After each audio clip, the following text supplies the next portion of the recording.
Hello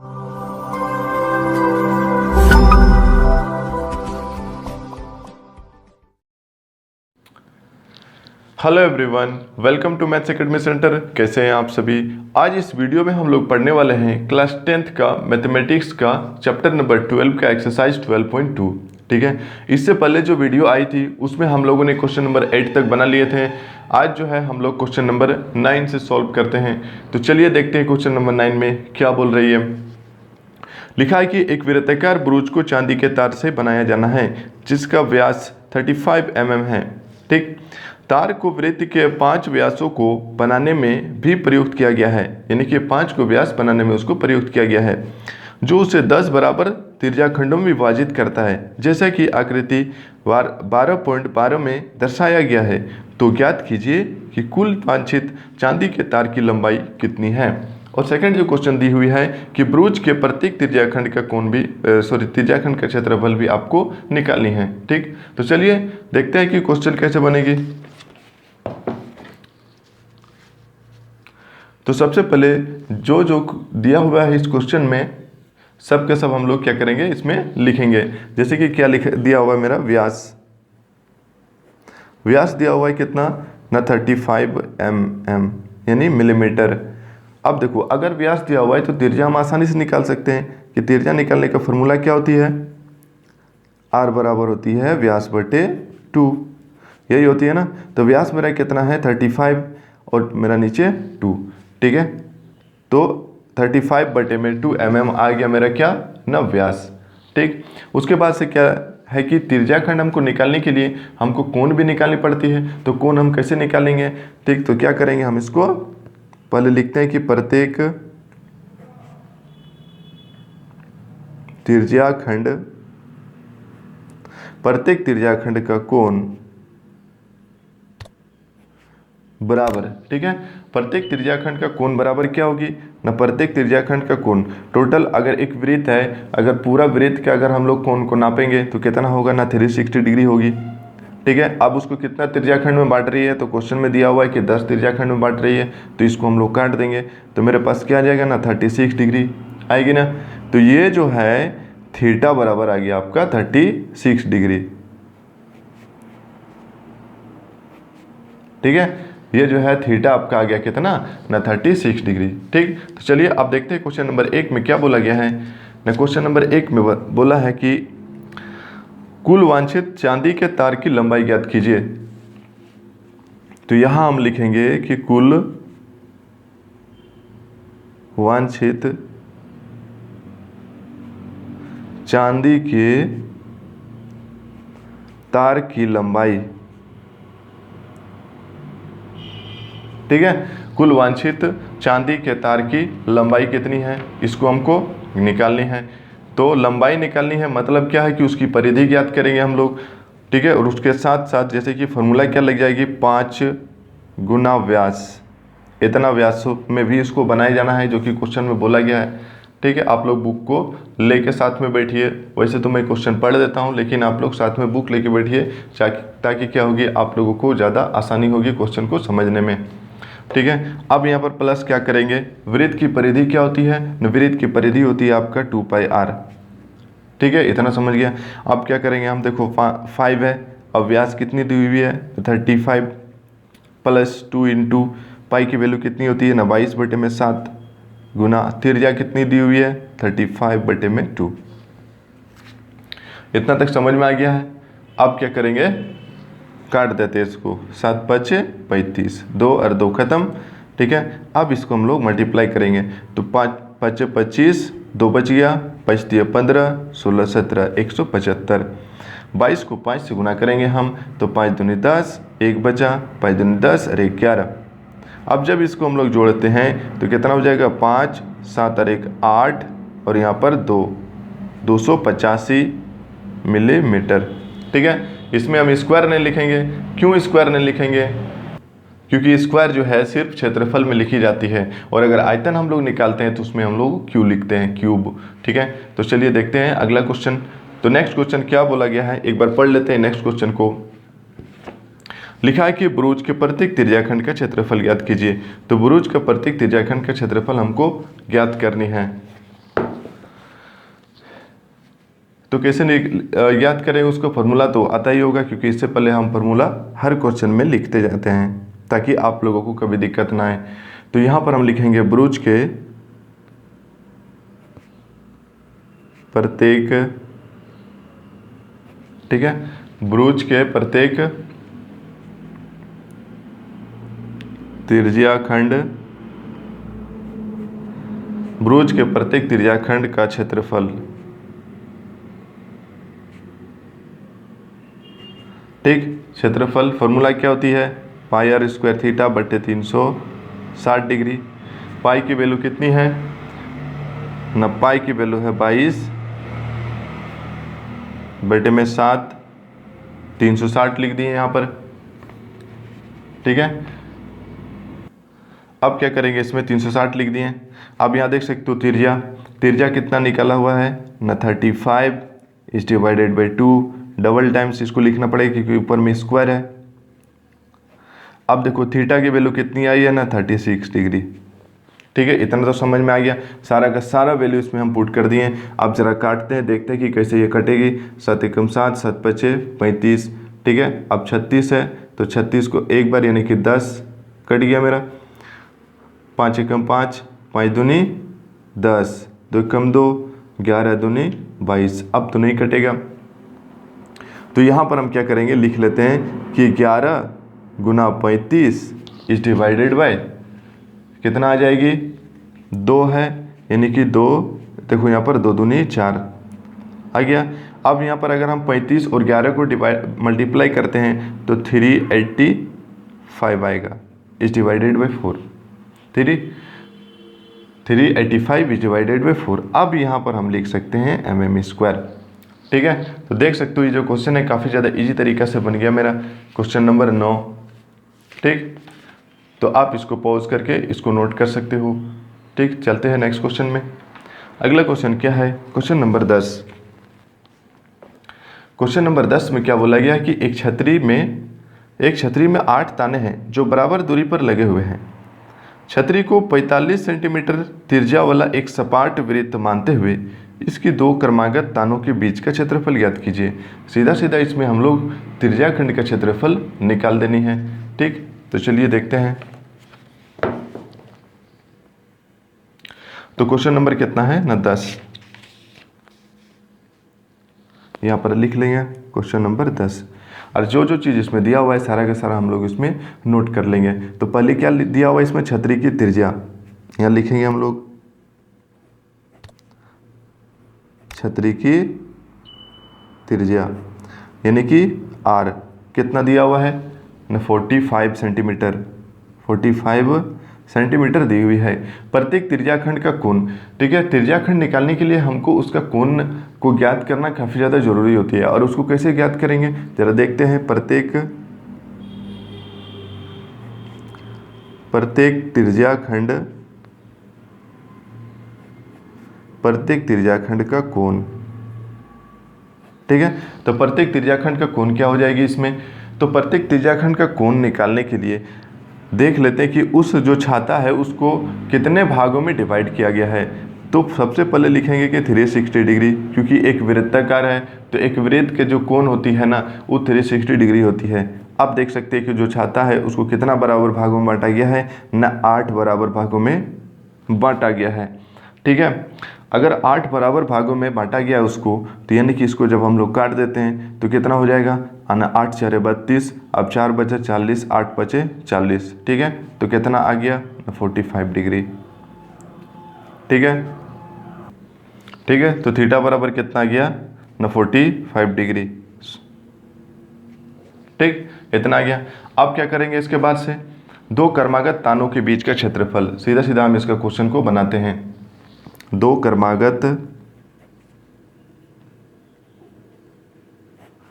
क्रमागत तानों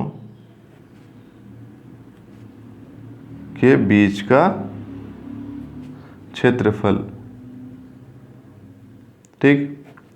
तो जब 2 क्रमागत तानों के बीच का क्षेत्रफल हम लोग याद करेंगे तो क्या लिखेंगे इसमें कि पाई आर स्क्वायर थीटा बटे 360 डिग्री। पाई की वैल्यू कितनी है न 22 बटे 7 लेनी है, क्योंकि क्वेश्चन में बोला नहीं गया है कि आप 3.14 ले, ठीक, अब क्या करेंगे, इसमें 360 डिग्री नीचे है। अब देखो तिर्या कितना निकला था, तिर्या दिया हुआ है मेरा क्वेश्चन में ही दिया हुआ है, तिर्या मेरा 45। ठीक है, तिर्या मेरा 45 दिया हुआ है क्वेश्चन में ही, तो हम उसको लगा देते हैं यहाँ पर ना 45 इंटू 45। ठीक है, थीटा की वैल्यू कितना आया है ना 45 आया है। अब इसको हम लोग क्या करेंगे ना काट लेते हैं। ठीक है, तो 9 से काटते हैं तो 9 5 हो जाएगा आपका 45। ठीक है, सॉरी यहाँ पर, तो यहाँ पर क्या करेंगे 9 5 45 यानी कि 5 लिखनी है यहाँ पर, 9 5 45। अब यहाँ पर 9 4 36। ठीक है, 40 आ गया यहाँ पर। अब क्या करेंगे 5 एकम 5 और 5 8 40। ठीक, उसके बाद से 11 दूनी 22 और 4 दूनी 8। ठीक है, अब देखते हैं इसको क्या लिखते हैं। अब मेरा क्या बच गया यहाँ पर न 11 बच गया, उसके बाद से 45 बच गया, फिर से मेरा 45 बच गया, नीचे क्या मेरा 7 गुना 4 लिख दिए। अब क्या करेंगे मल्टीप्लाई करते हैं। जब हम लोग मल्टीप्लाई करेंगे तो क्या आ जाएगी मेरी, देख सकते हैं यहाँ पर 45 गुना 45 को पहले मल्टीप्लाई करते हैं। ठीक है, ज़रा देखते हैं कि क्या आ रही है। तो 5 25 का 5 2 5 4 20 21 22 4 5 20 2 4 4 16 17 18, तो आ जाएगा 5 2 8 8 2 10 2। ठीक है, कितना आ गया ना 20 25। अब इसको हम लोग 11 से जब मल्टीप्लाई करेंगे तो इसमें से एक ट्रिक्स ये है कि जब 11 से मल्टीप्लाई करेंगे दोबारा इसी को हम लोग लिख लेते हैं यहाँ पर 5 2 0 2, तो आ जाएगा आपका 5 5 और 2 कितना हो गया ना 7 हो गया, यहाँ हो गया 2 2 और फिर से 2। ठीक है, इतना आ गया, देख सकते हो। तो यहाँ पर हम लोग लिख सकते हैं कि ऐसे करके जितना मेरा मल्टीप्लाई करके आया, और 7 को 4 से जब मल्टीप्लाई करेंगे तो 28 होगा। ठीक है, तो यहाँ पर हम इस प्रकार से लिख सकते हैं कि सेंटीमीटर स्क्वायर, क्योंकि इसका हम लोग क्षेत्रफल निकाले हैं। ठीक है, तो बन गया क्वेश्चन नंबर 10। बहुत ईजी तरीका से देख सकते हो, सिर्फ थोड़ा सा मल्टीप्लाई करने के लिए यहाँ पर है, बाकी सबका सब आसान है। ठीक, तो चलिए चलते हैं नेक्स्ट क्वेश्चन की तरफ और देखते हैं कि अगला क्वेश्चन क्या है। क्वेश्चन नंबर 11 को देख सकते हो, लिखा है कि किसी कार के 2 वाइपर, ठीक है, कार में जो शीशा लगा हुआ रहता है, आगे वाला जो लगा हुआ रहता है ग्लास ना, उसमें जो पानी को साफ करने के लिए देखना कि 2 वाइपर लगा हुआ रहता है जो पानी को साफ करता है। किसी कार के 2 वाइपर हैं, परस्पर कभी आच्छादित नहीं होती है, मतलब एक दूसरे से टकराती नहीं है। प्रत्येक वाइपर की पत्ती की लंबाई, प्रत्येक जो वाइपर है एक पत्ती की लंबाई 25 सेंटीमीटर है और 115 डिग्री के कोण तक घूमती है। ठीक है, वो जो शीशा है उसको साफ करने के लिए ऐसे ऐसे जो साफ करती है उसको क्या कर 115 डिग्री तक वो घूम सकती है। यानी कि मेरा इसमें क्वेश्चन में थीटा दिया हुआ है कितना ना 115 डिग्री, घूमकर सफाई कर सकता है। पत्तियों की प्रत्येक फुहार के साथ जितना क्षेत्रफल साफ हो जाता है वह ज्ञात कीजिए। यानी कि सीधा सा बात है कि इसमें से हम लोग त्रिज्याखंड का क्षेत्रफल निकालते हैं। तो क्वेश्चन नंबर क्या करेंगे, क्वेश्चन नंबर देखते हैं 11।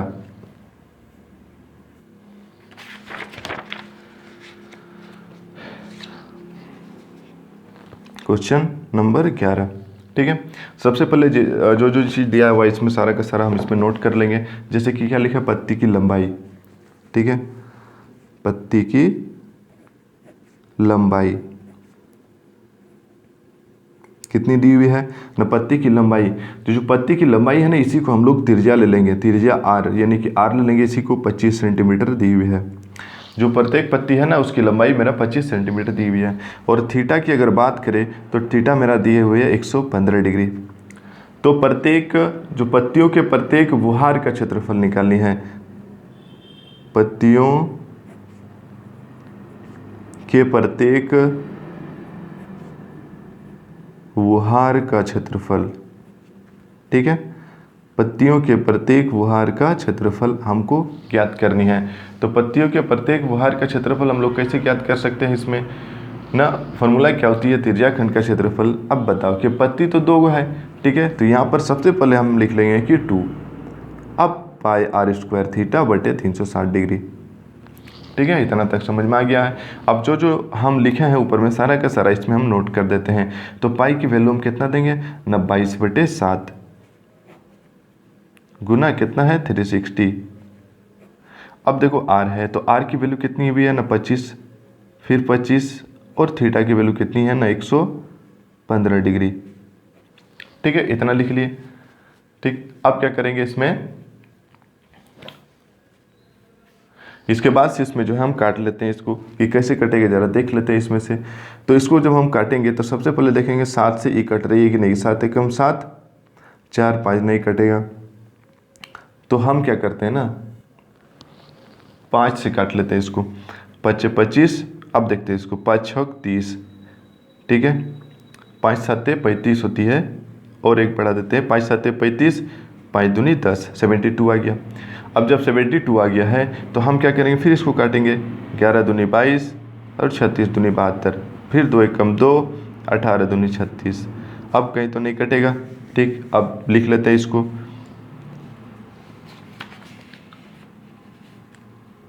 तो क्या क्या मेरा रह गया, 11 गुना 5 गुना 25 गुना 115 डिग्री। ठीक, ये डिवाइडेड बाई नीचे 7 है और 18 है। ठीक, लिख लिए इस तरह से। अब हम जो है इस सभी को मल्टीप्लाई करते हैं।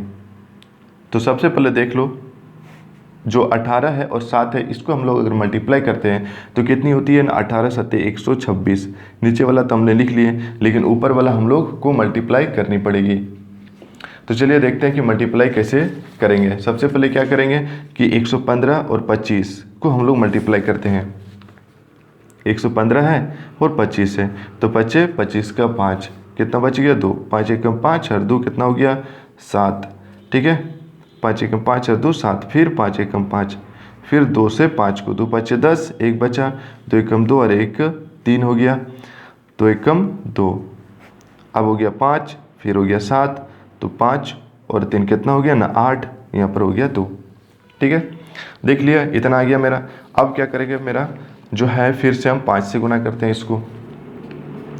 तो 5 25 का 5, कितना बच गया 2, 5 7 35, 36 37 का 7, कितना बच गया 3, 5 8 40, 41 42 43 का 3, कितना बच गया 4, 5 दूनी 10, 10 और 4 14। ठीक है, इतना आ गया। अब कितना से गुना करनी है ना, 11 से। जब हम लोग 11 से गुना करेंगे तो सेम टू सेम इसी को हम लोग दोबारा से लिख सकते हैं। 5 7 3 4 1, फिर 5 7 5 12 का 2, ठीक है, 7 3 10 और 1 11, उसके बाद से 4 3 7 और 1 8, 4 और 1 5 1। ठीक, इतना आ गया मेरा। तो यहाँ पर हम क्या करेंगे, लिखेंगे कि 1 5 8 1 2 5। ठीक है, इतना आ गया। तो यही आपका आंसर हो जाएगी। ठीक, यहाँ पर लिख देंगे सेंटीमीटर स्क्वायर। तो देख सकते हो कि ये जो है क्वेश्चन नंबर 11 भी बन गया मेरा। अब आगे चलते हैं क्वेश्चन नंबर 12 की ओर।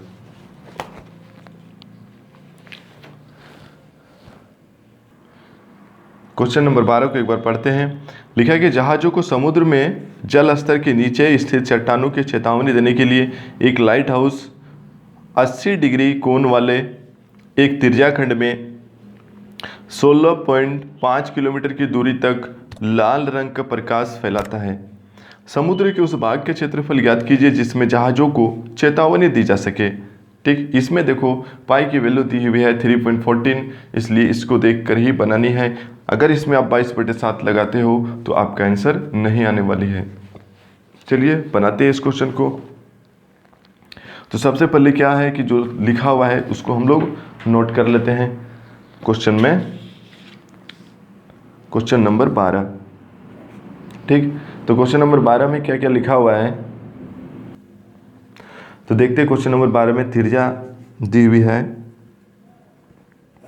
त्रिज्या r बराबर 16.5। ये जो इसकी लंबाई है ना, इसकी जो दूरी है ना, यही हम क्या करेंगे उसकी त्रिज्या ले लेते हैं। ठीक है, अब देखो यहाँ पर थीटा बराबर कितना दी हुई है ना, 80 डिग्री दी हुई है। अब सीधा सीधा हम लोग त्रिज्याखंड का क्षेत्रफल निकालेंगे कि जहाज को चेतावनी दी जाने वाली भाग का क्षेत्रफल। तो यहाँ पर हम लिखते हैं जहाज को चेतावनी दी जाने वाली भाग का क्षेत्रफल। ठीक, जहाज को चेतावनी दी जाने वाली भाग का क्षेत्रफल। तो अब क्या करेंगे, इसमें से हम फार्मूला लगा देंगे। कौन सा फार्मूला लगाएंगे ना, फार्मूला लगेगा पाई आर स्क्वायर थीटा बटे 360 डिग्री।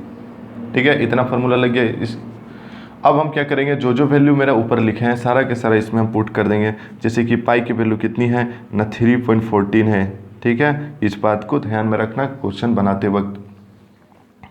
त्रिज्या कितना है 16.5, फिर लिखेंगे 16.5 क्योंकि यहाँ पर स्क्वायर है तो डबल टाइम्स लिखाएगा। थीटा कितनी है ना 80 डिग्री। अब क्या हो गया 360 डिग्री।